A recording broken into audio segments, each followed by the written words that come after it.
বয়স বেড়ে গেলে মানুষ সত্যিই শিশু হয়ে যায়, তখন শিশুর মতোই বায়না ধরে। এই যেমন মার্কিন প্রেসিডেন্ট ডোনাল্ড ট্রাম্প।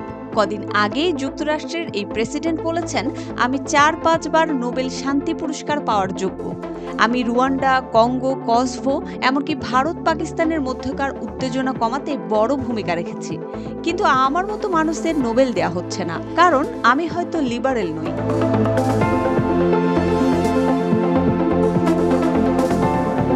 এই মন্তব্যের কয়েকদিন আগেই পাকিস্তান সরকার ট্রাম্পকে ২০২৬ সালের নোবেল শান্তি পুরস্কারের জন্য মনোনীত করেছে, কারণ তারা মনে করে ভারত পাকিস্তান সংকটে ট্রাম্প গুরুত্বপূর্ণ কূটনৈতিক ভূমিকা পালন করেছে। ট্রাম্পের হস্তক্ষেপ না হলে ভারত পাকিস্তান যুদ্ধের দিকে চলে যেত বলেও মন্তব্য করেছে পাকিস্তান সরকার।